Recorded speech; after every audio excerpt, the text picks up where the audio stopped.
Nabi palsu yang namanya Musailimah Al-Kadzab ngomong nyombongin diri depan Rasulullah. Hei Muhammad, jatah engkau separuh bumi dan buat kami separuhnya lagi. Kenapa? Li'annaka anta nabi wa ana nabi. Sebab ente nabi, ana juga nabi. Begitu kata Musailimah Al-Kadzab. Rasulullah sallallahu alaihi wasallam pada saat itu berdiam, tersenyum, melepaskan Musailimah sang pendusta. Kenapa hadirin? Kalau diajak diskusi susah orang model begini diajak diskusi. Rasul dapat wahyu, dia bilang ana juga dapat wahyu. Rasul mempunyai pengikut, mempunyai ajaran, dia juga punya pengikut dan punya ajaran.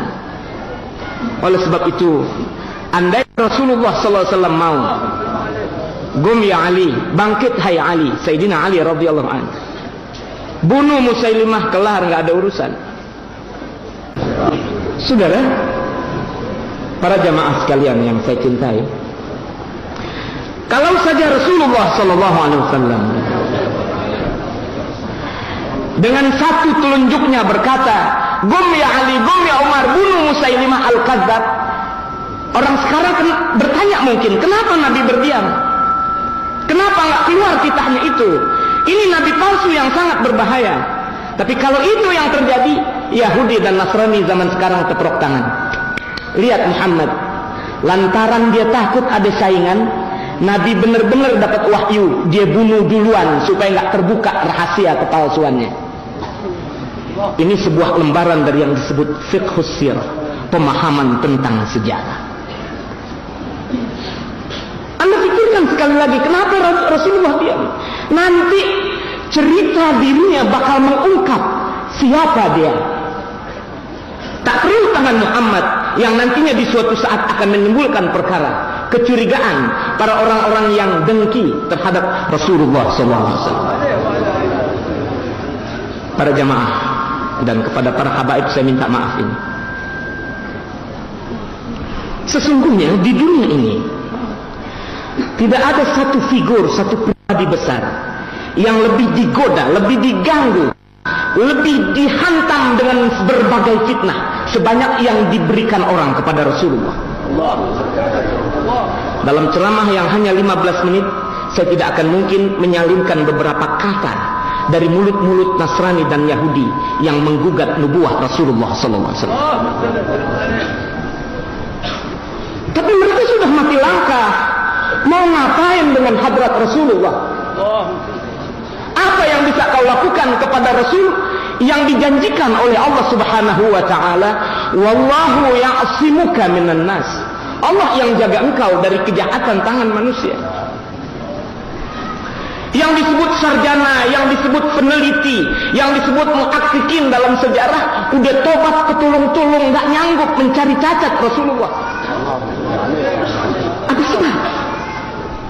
Waktu Abu Jahal yang di dalam dunianya sendiri disebut Abul Hakam, bapak kebijaksanaan, Abu Jahal ditanya oleh temannya waktu mau perang dalam perang Badar, "Ya Abul Hakam, ma taqulu fi Muhammad?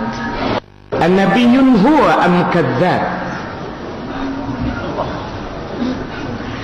Hei Amr bin Hisham, Abu Jahal istilah Islam, Abul Hakam istilah merekanya.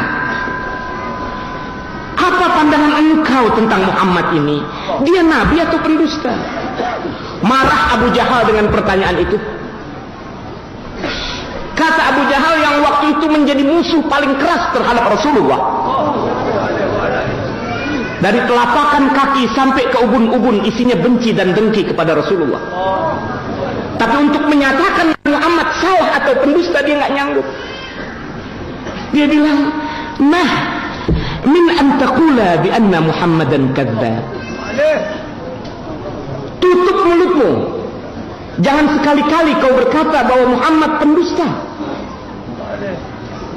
Para jamaah, ini musuh keras. Kalau temen muji temen nggak ada masalah. Orang Jakarta bilang air laut siapa yang garmin. Sahabat menyanjung sahabat nggak ada soal. Tapi ini musuh. Waktu dalam keadaan sungguh, dalam keadaan serius, nggak sanggup mengutarakan kalimat buruk kepada Rasulullah. Dia cuma berdua pada waktu itu.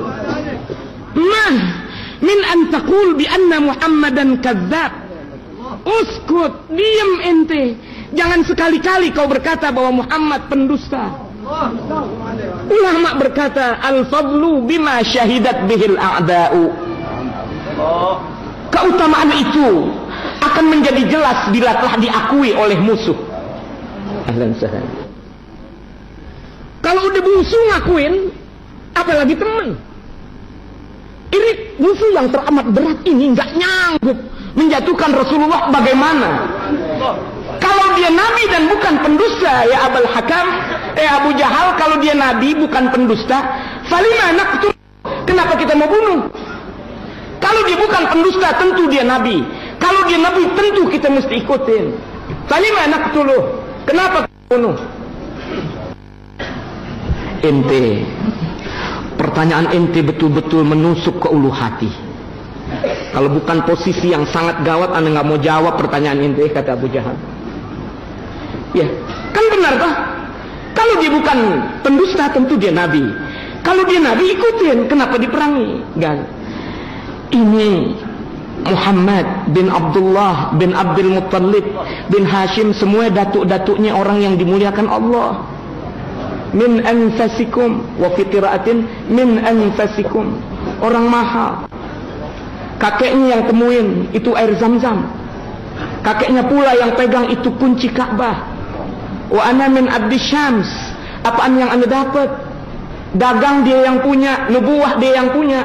Kalau sekarang kita akuin kenabian Muhammad, kami dari abdi Syams dapat apa?